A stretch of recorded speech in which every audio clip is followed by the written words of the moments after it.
There is a room, deep inside your inner house, where a mirror hangs. You never go in. When you pass by, you turn your face away. When someone mentions that room, you change the subject. You can't quite explain why. You just know that inside that mirror, there is something you do not want to see.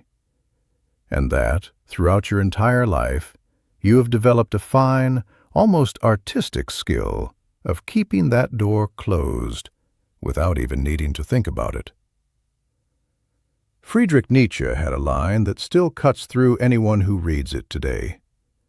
He said, in essence, that sometimes the truth kills us, and that is why the human being needs error in order to live. For Nietzsche, lying to yourself was not a rare flaw, peculiar to cowards or hypocrites. It was the default operating system of human consciousness. Almost all of us, almost all of the time, are running, behind the scenes, a silent program with one single task: to spare us from what would hurt too much to know. And before you feel attacked, I need to say something with the greatest clarity possible, because this topic is heavy and cannot be distorted. This video is not a manifesto for suffering. It is not a proposal that you start distrusting everything inside yourself, or declaring that every one of your feelings is a fraud. It is not that. There are inside you truths, affections, choices that are genuinely yours, and none of that is in question here. What Nietzsche points at, and what we are going to look at head-on in this video, are the dark zones, that room deep inside your inner house, where the mirror you never face is kept. His proposal is not to torture you.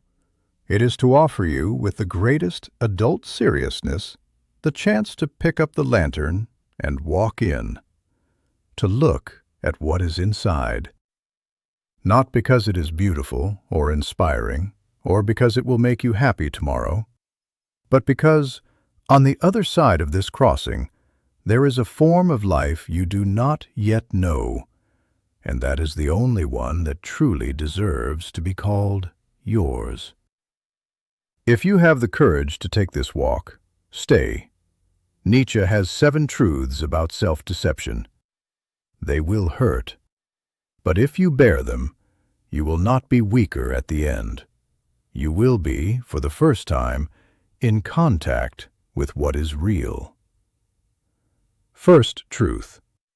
The truth hurts, and that's why you've been fleeing it your whole life. Start by recognizing the obvious that no one wants to admit. The truth hurts. It is not a metaphor. It is not literary exaggeration. It is a basic experience of consciousness. When someone tells you a hard truth about yourself, something inside your chest tightens before you even think of any argument. The body reacts. The defense rises. The mind is already producing reasons for that not to be true. That is not weakness. It is the normal functioning of the human organism. Nietzsche's great discovery is that because of that pain, we spend an entire lifetime training an almost imperceptible skill, that of deflecting the truth before it arrives. Even before the truth is spoken by anyone, your mind has already rearranged the facts.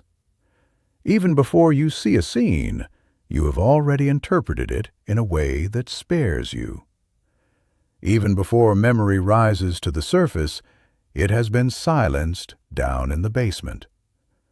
All of this happens without your noticing. It is automatic, and it is as efficient as a machine. Think of how many people you know, in your family, at work, among your friends, who live surrounded by clear evidence about something in their lives, and yet manage year after year to not see it. It's not stupidity, it's protection.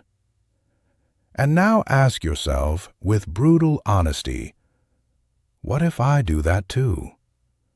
What if there are, in my life, about me, things that everyone around me sees, and I am the only person in the world who still cannot see them? The first truth is unsettling.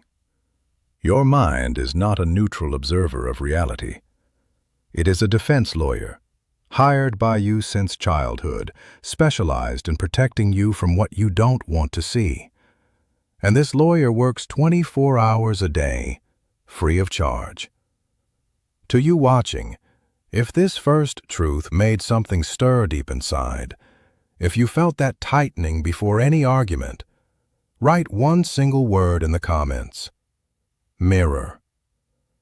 Whoever writes it is beginning to turn the doorknob of that room.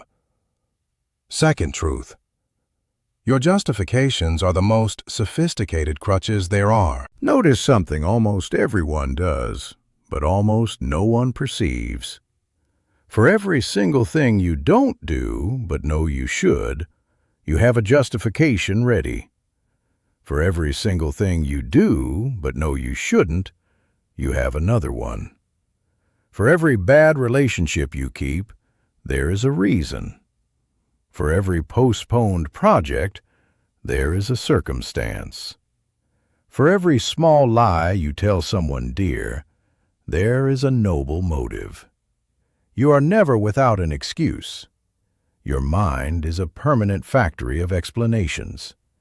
Nietzsche noticed that those justifications are not honest reasonings made before the action. They arrive afterward.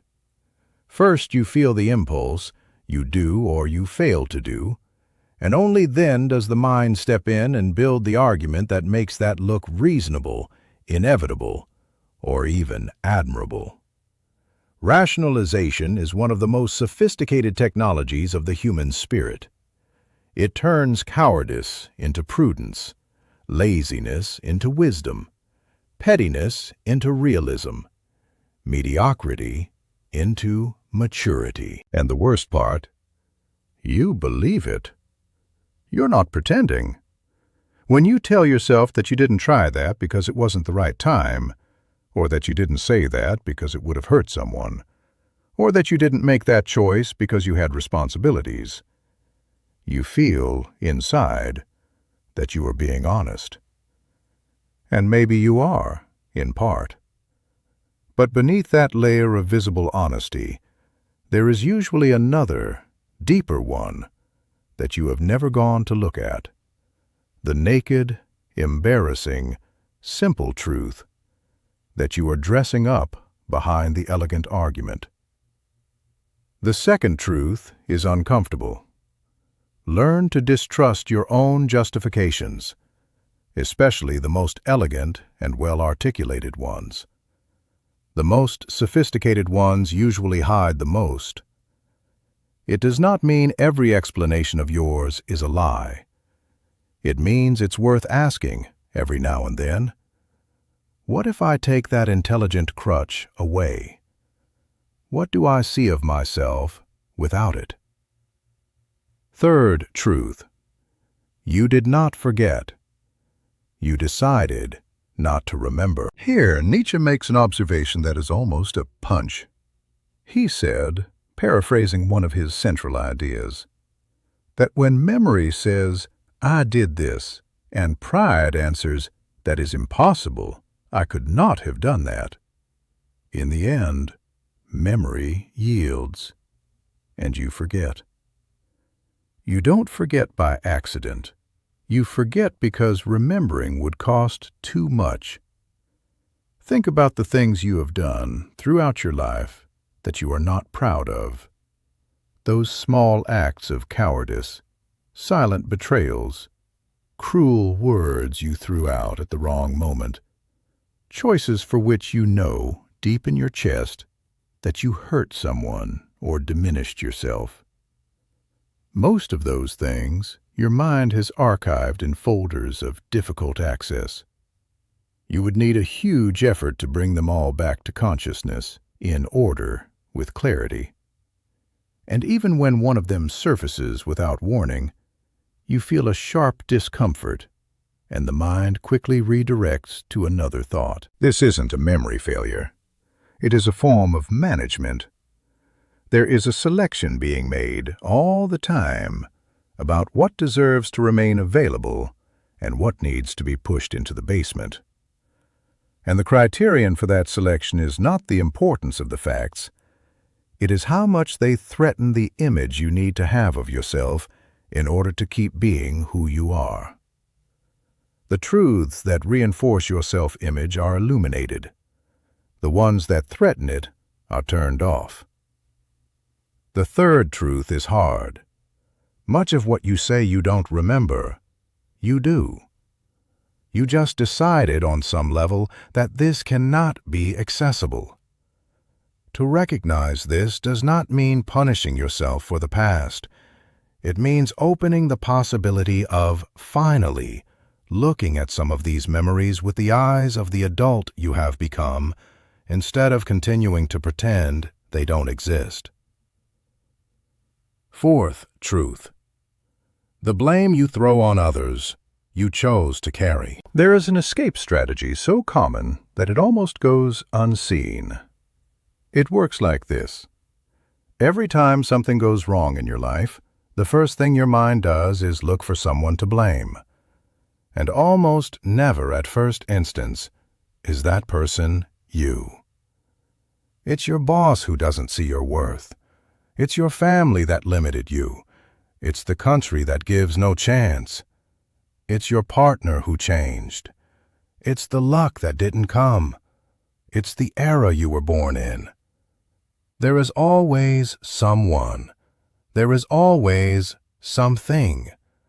And you spend years, sometimes decades, feeding a narrative in which the life you didn't build is the fault of everything except your choice not to build it. Nietzsche saw this mechanism as one of the most cunning forms of self-deception.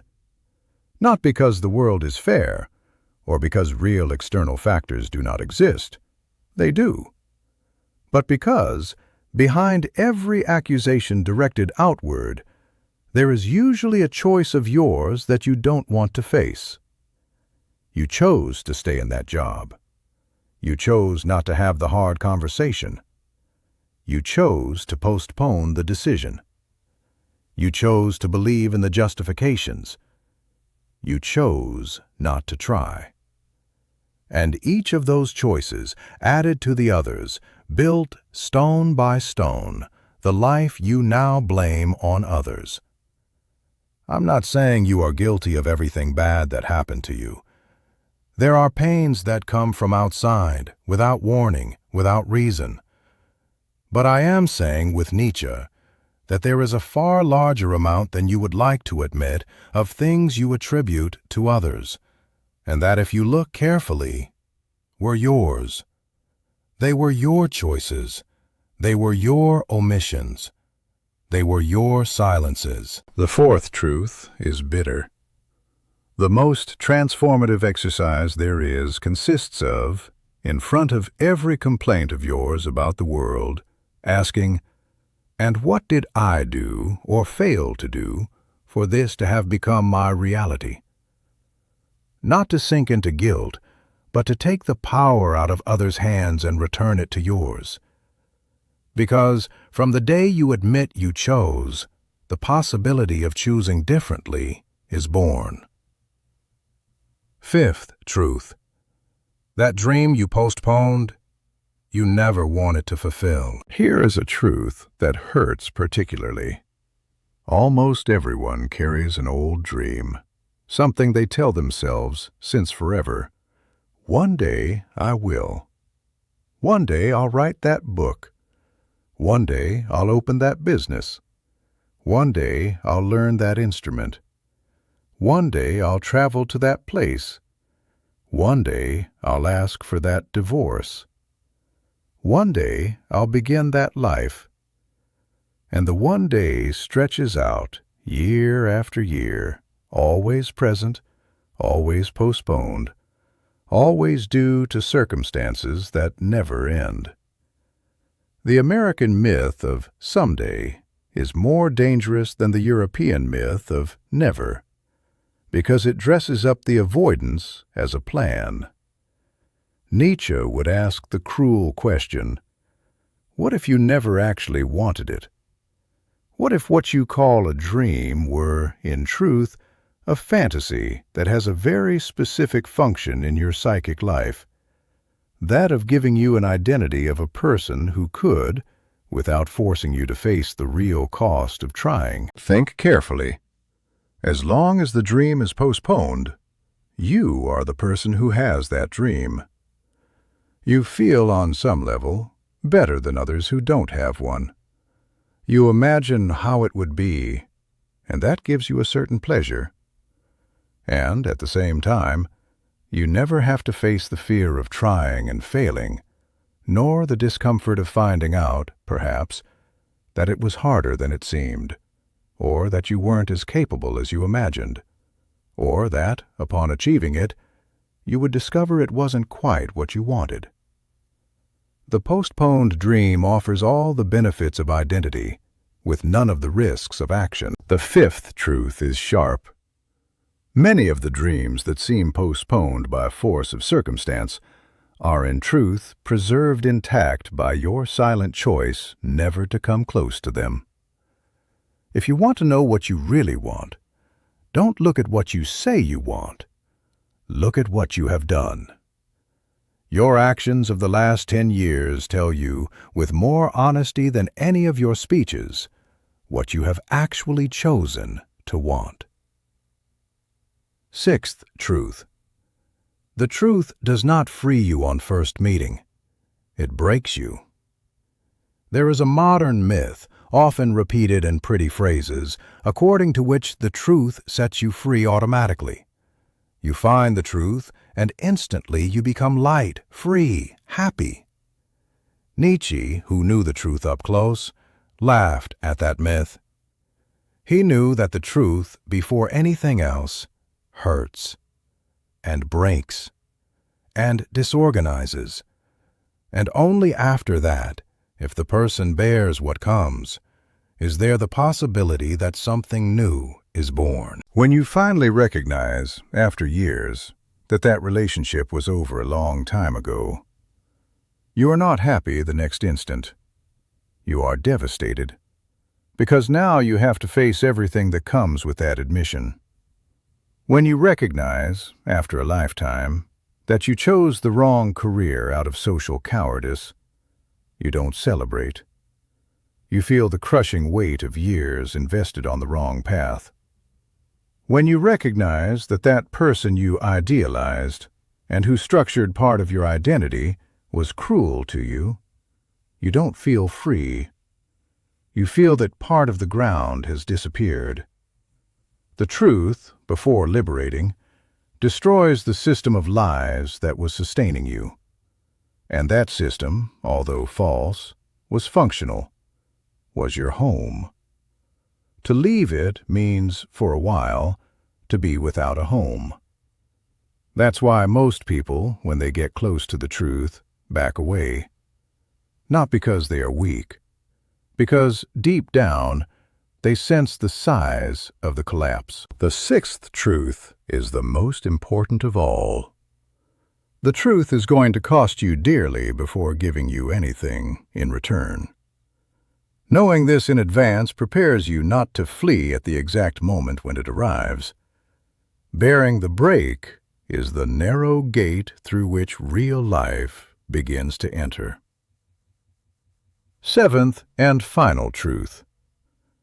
To bear the truth is the highest form of strength. Nietzsche had a very specific vision of what the true strength of the human spirit was. It was not physical strength. It was not brilliant intelligence. It was not even visible success. It was the rare and silent capacity to bear the truth without looking away. The more truth a person could carry without collapsing, the more strength they had. And the more they needed the comfort of the lie, the more fragile they were. no matter how strong they appeared from the outside. Look around. The people who impress you most, at the core, are not the most beautiful, nor the most successful. They are the ones who seem to have a certain weight in themselves, a certain solidity, a certain serenity that is not forced. And, if you pay attention, you'll notice that those people have one thing in common. They don't flee from the truth. They have accepted their own limits, past failures, inevitable losses, the fact of aging, the fact of dying one day, the fact of not being able to have everything. And it is precisely that acceptance that gives them the weight and the peace you admire without knowing how to explain. The seventh truth is the final invitation. Real adult life is not the comfortable life. It is the lucid life. And lucidity is a form of courage, perhaps the highest. It is not the courage of the hero who faces the dragon outside. It is the silent courage, with no audience, of facing the dragon inside and staring at it until it stops trembling. We have reached the end of our journey. 7 truths from Nietzsche about self-deception. Let's recap, because each of them deserves to stay with you. First, the truth hurts, and that's why you've been fleeing it your whole life, without even noticing. Second, your justifications are the most sophisticated crutches there are, especially the most elegant ones. Third, you did not forget. You decided not to remember, and there is an abyssal difference between the two. Fourth, the blame you throw on others you chose to carry, and taking the blame off the outside returns the power inside. Fifth, that dream you postponed you never wanted to fulfill, and one day is the most elegant form of never. Sixth, the truth does not free you on first meeting, it breaks you first, and that break is the narrow gate through which real life enters. Seventh, bearing the truth is the highest form of strength a human being can develop, and I emphasize it because it is essential. None of this is a manifesto for suffering, nor a proposal that you distrust every good feeling you have. There are inside you truths, affections, joys, virtues that are real and deserve to be celebrated. But there are also, alongside them, dark zones. And the work of the adult spirit is not to treat those zones as enemies to be ignored, but as territories to be explored, with the lantern, with patience, and with the silent courage not to look away when what appears is not pleasant. Nietzsche did not call us liars to crush us. He called us liars because he believed there is a life on the other side of the lie, and that life is worth the crossing. A life in which your joys are yours because examined, in which your affections have weight because chosen, in which your decisions are really yours because made with open eyes. That is the life he wanted you to finally dare to live. If this video touched something deep inside you, good. The discomfort is the beginning of the crossing. Write in the comments, what lie have you been telling yourself for so long that you've confused it with the truth? It doesn't have to be the worst one. It can be a small one from the everyday. One of those that you know, deep down, isn't quite that way. Be honest. I will be reading every single one. If this video made you look inside in a new way, drop your like. That tells the algorithm there are still people willing to do this hard work instead of only seeking content that confirms what they already want to hear. Subscribe to this channel It is not for those who seek easy comfort. It is for those who are ready for the crossing. Next week, we will return together to the abyss to dissect another hidden mechanism of the human soul. Until then, remember one thing. The strongest person is not the one who seems never to doubt themselves. It is the one who can doubt themselves with calm, without collapsing. That person, very rare, is what Nietzsche wanted you to become. Go, and start today to open the door of that room. You don't need to go all the way in at once. Start with the doorknob